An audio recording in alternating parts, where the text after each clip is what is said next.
For this super special episode, it surely makes sense to discuss the sensational SM songs versus 다시 해볼까?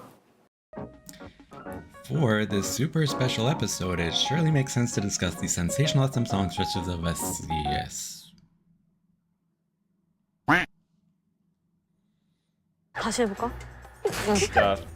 For this super special episode, it surely makes sense to discuss the sensational... Can I try again? Nope.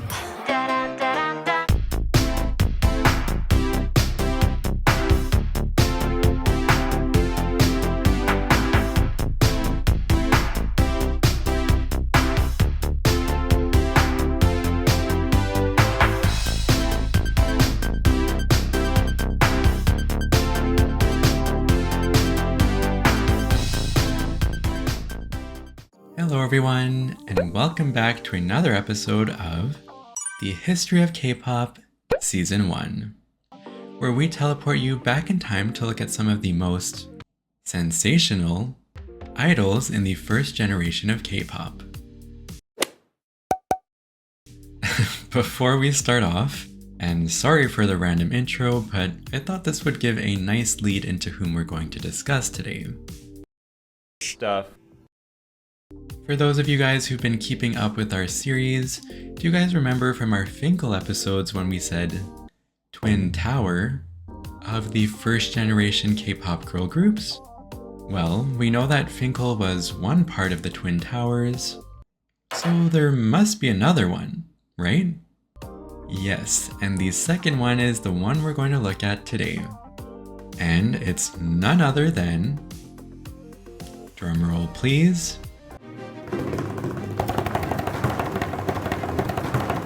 S.E.S. To spoil some details here, S.E.S actually debuted before Fin.K.L and is known as the beginning of the modern K-pop girl groups that we all know and love. Don't worry, we'll get into more details soon.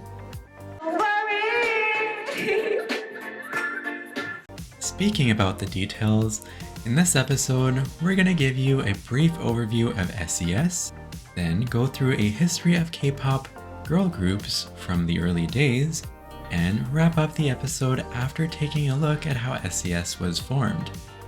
S.E.S's career left a strong impact on the girl groups of today's generation. Wait, that's a spoiler alert. And over these next 4 episodes, you're about to learn exactly why. Buckle up as we have a lot of materials to go through as usual. So without further ado, let's get right into it. Let's go! If the last first generation idol groups we covered in this series were any indication, you're probably wondering what the group's name means. Well, the good news is that this one is actually pretty straightforward. Yes, S.E.S is an abbreviation of the members' names in English, which we'll get to in just a second. In terms of how the group's name is pronounced, it's speculated that SM Entertainment staff, and yes, S.E.S debuted under SM Entertainment, believed that the group's name was pronounced as S.E.S, as their debut song contains lyrics literally saying, "I like S.E.S yo, we like S.E.S yo."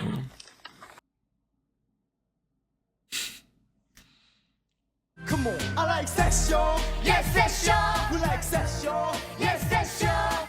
Now that we know the group's name, you might be asking, what are the actual members' names, right? Yes! Yes! Well, let's go through them one by one. Choi-Sung-hee, better known by her stage name Bada, is the leader and main vocalist of the group. Yoo Soo-young, better known as Shu, is a sub-vocalist for the group. Apparently, Shu was born in Japan and has the Japanese name Kunimitsu Shu, though she still has Korean citizenship since both her parents are Japanese Korean. Though that kind of technical stuff is out of our knowledge. So let's just quickly move on.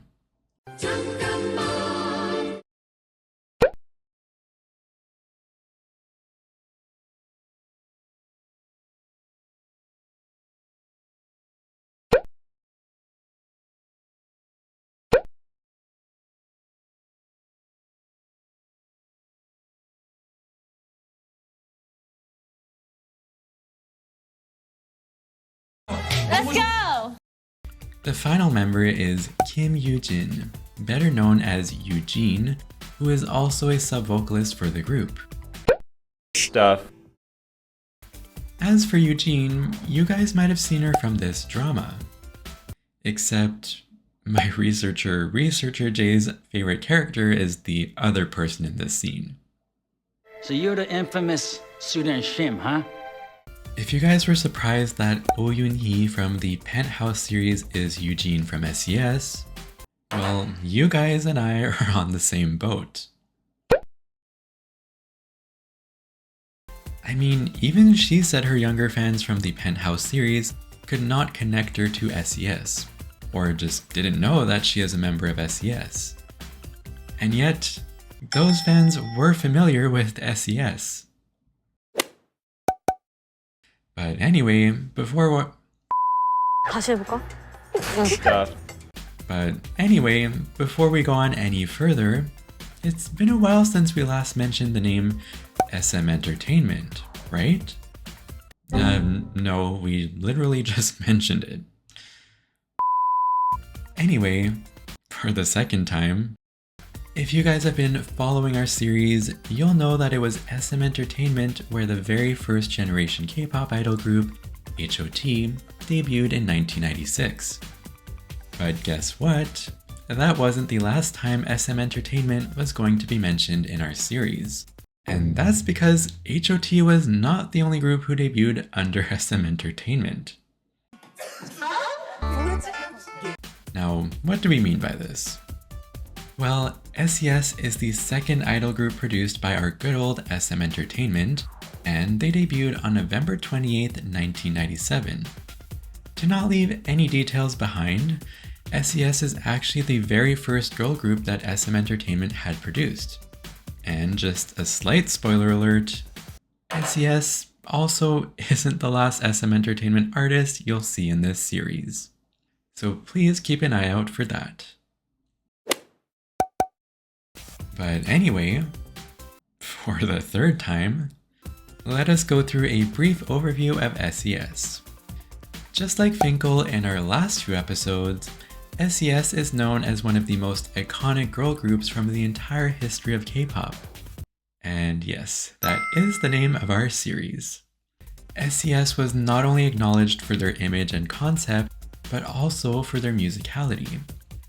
Many aspects such as these did influence the K-pop girl groups from the past all the way from the 1990s until present, and will influence even beyond the 2020s.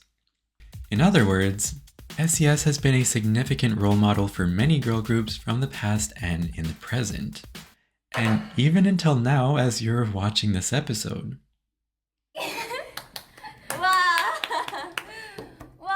It goes without saying that many celebrities were and are fans of S.E.S, and they refer to their fandom by the name 친구.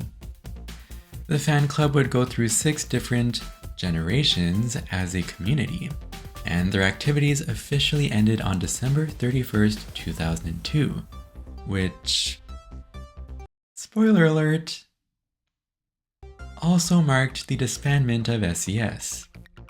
Dang, we already got into a lot of spoiler alerts.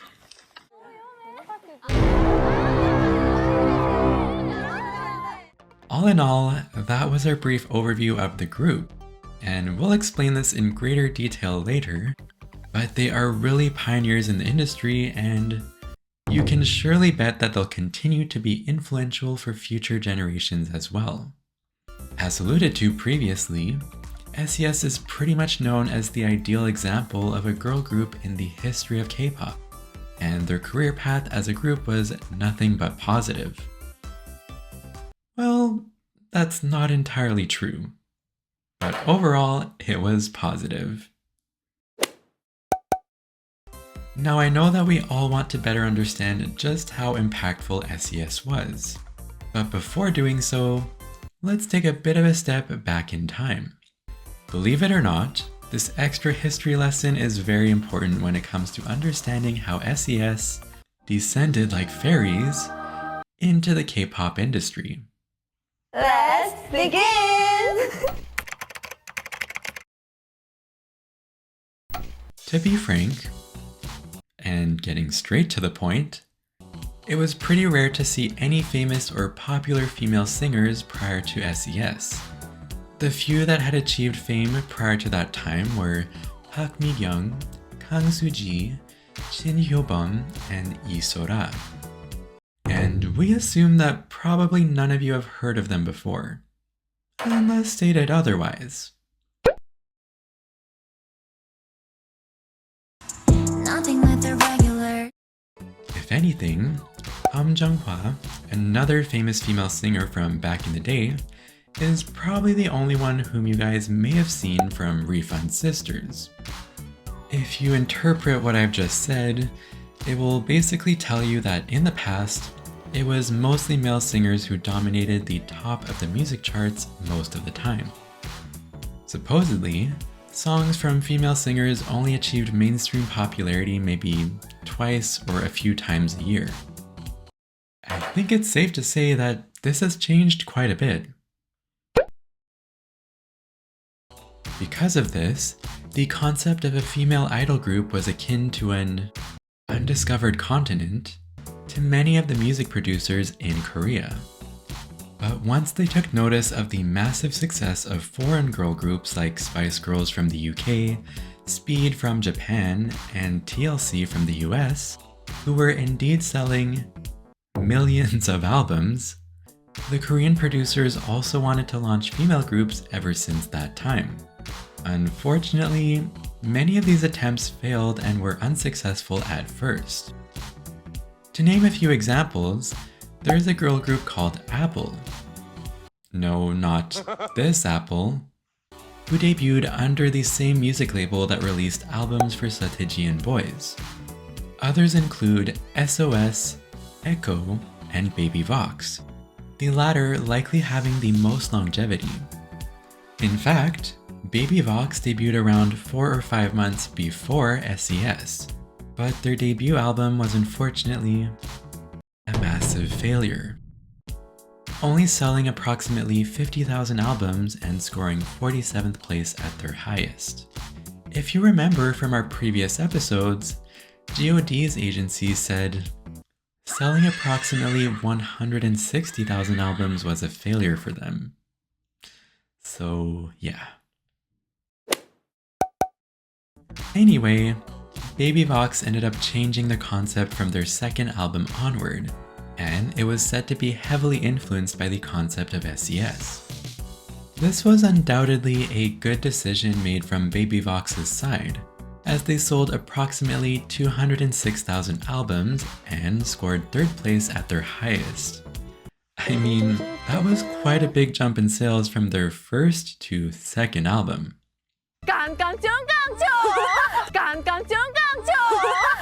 Speaking of S.E.S, it was around this time that the head producer of SM Entertainment, the familiar Lee Soo-man, saw the huge potential in the idea of a female idol group and started planning this new project in 1996.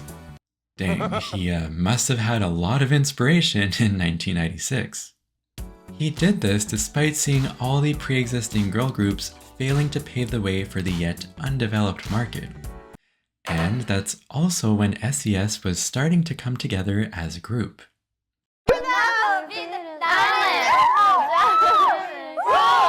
자기들끼리만 너무 신났어요 지금. Now that we have some background knowledge about the emergence of K-pop girl groups, it's time to take a look at, specifically, how S.E.S came together. As I mentioned previously, or less than a minute ago, Mr. SM had begun to see the potential for a girl group to achieve success in the Korean music industry. Because he noticed the repeated failures of previous girl groups, he purposely did not rush into debuting S.E.S. After all, slow and steady usually wins the race. It can be said that the earlier groups did not succeed at that time because they couldn't achieve the same level of impact or significance within a male-dominated music industry, and thus failed to create a fandom. Mr. SM knew that their girl group would fail to succeed if they debuted without the proper preparation, and they knew they had to give it their best to compete in this male-dominated industry. Although this may not be completely accurate, one can assume that much of the fan demographic for idol groups at this time was made up of female students following the emergence of Seo boys. However, there was almost no pre-existing male fandom who was looking to support a new girl group. SM Entertainment would not only have to prepare a solid girl group, but they would also have to debut one so undeniably amazing that it would create a whole new demographic of fans.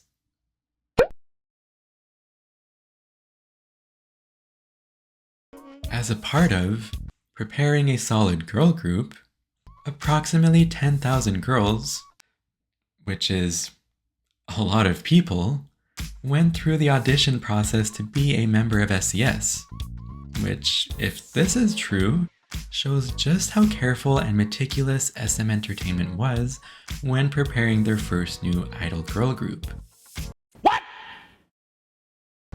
One source even reported that this number was even as high as 30,000. Honestly, even 10,000 seems somewhat unrealistic to us, and we have our reasons. Remember that there was not even a girl group market at the time, let alone an idol market, until the debut of SM Entertainment's own H.O.T. And SM Entertainment was still in its early days compared to where they are now. That is, they were not a major agency back then. So my researcher Jay and I aren't sure if they really got 10,000 girls to audition. But let us know what you think. Anyway, from this rather huge but unrealistic number, SM Entertainment whittled the candidates down to 8 potential S.E.S members. As we mentioned in one of our Fin.K.L episodes, one of these candidates was g.o.d from Fin.K.L, who was apparently cast while waiting for H.O.T outside the SM Entertainment building. But I guess she ran away from SM at some point. Run. Of course, the final 3 members selected to debut with S.E.S were the ones we introduced earlier. What a surprise, right? As to how the members were initially recruited, Bada was actually casted by Mr. SM himself after he saw her perform at her school's festival. She started her trainee days when she was in grade 12. Originally, her dream was to become a musical actress and she wanted to pursue a university degree. Sounds pretty darn similar to someone from the other side of the Twin Tower. But due to her father's health issue, she was unable to do so. Fortunately, once Bada was recruited, Mr. SM basically ended up paying for Bada's university tuition. Oh, hey Mr. SM, you can pay off my tuition anytime you want. Eugene's case was a little different. In fact, her recruitment didn't even happen in Korea. When H.O.T had wrapped up their first album promotions, they went to Guam to do a photo shoot for a magazine. Eugene happened to be at the airport in Guam and asked H.O.T for their signatures. Well, I mean, she was also a typical fan at one point. 당연하죠. Somehow, this interaction led to her being recruited as a translator for the SM Entertainment crew. How lucky! And a casting director along with Mr. SM himself eventually spotted her and casted her for the group. I guess maybe I should wait around in airports more often. Once this whole pandemic thing is over, that is. On to the final member. As you might remember from our episodes on g.o.d, Shu was preparing to debut as part of a co-ed group along with Son Ho-young and Danny An from g.o.d and Kim Hyun-suk from Energy. Later, she was cast as a trainee with SM Entertainment while she was hanging out at the Latte World Underground Marketplace, which of course led to her becoming a member of S.E.S. This quick change was possible because she actually hadn't signed a contract with the previous agency. Otherwise, this would have been a lost opportunity or a messy situation. But on the other hand, her departure threw off Ho-young and Danny, which we're not surprised about. But this change fortunately led to them debuting in another very successful group. Once the member lineup of S.E.S was finalized, so was the group's name. As I mentioned earlier, the name S.E.S is made up of the English initials of the members' names, meaning the name could have changed had SM Entertainment selected different members. With that, I'd like to ask Mr. SM what the group's name would have been if H.O.T didn't run away.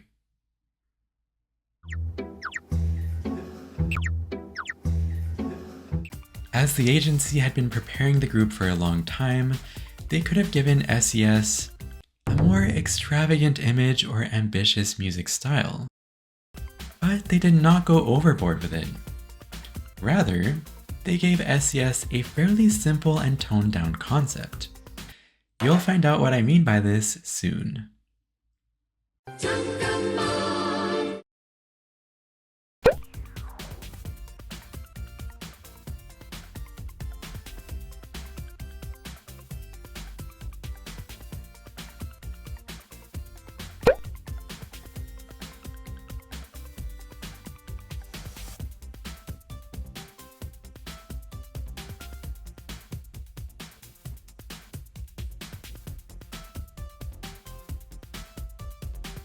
Let's go! Let's go! As mentioned earlier, Mr. SM had witnessed the many failed girl groups from the past who had attempted pretty much every concept, which left them having no solid identity as a result. In order to make a hit song for S.E.S, all SM Entertainment decided to focus on was the basics. 1. A song that is good. 2. Singers who are good at singing. And 3. Singers who are appealing. Now, I wonder why the others didn't focus on the basics. But anyway, instead of adding unnecessary images and concept, SM Entertainment and S.E.S went for a very refined image. On top of that, they also added a very well-prepared choreography and a sensuous MV to complete the package. And there you go. S.E.S was ready to debut.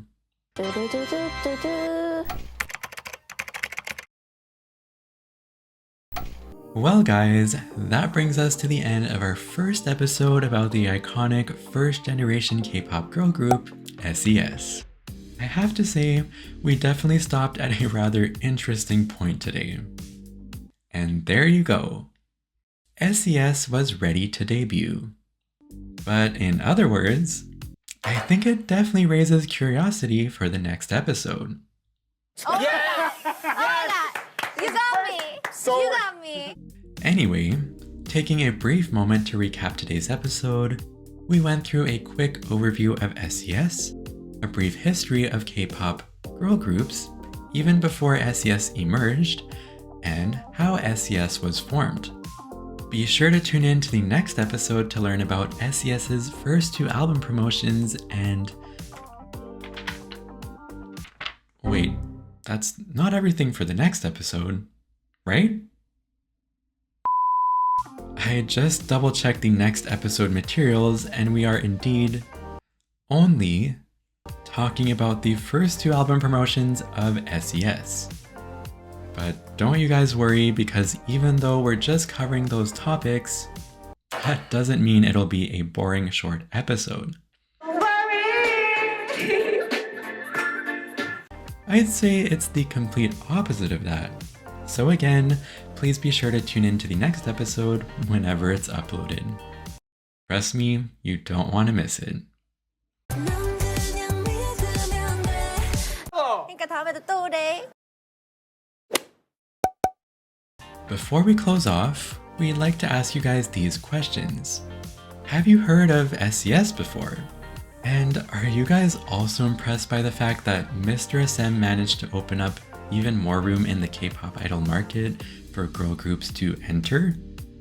Let us know in the comments down below what stood out to you the most in today's episode, and please feel free to point out any information we might have missed or if anything needs to be corrected. Also, please leave any questions you have on any particular video in the series, as we're planning to have a special review or Q&A episode at the end of this season. As always, thank you so much for watching. Hit that subscribe button if you want to tune in next time, and remember to stay awkward. Bye.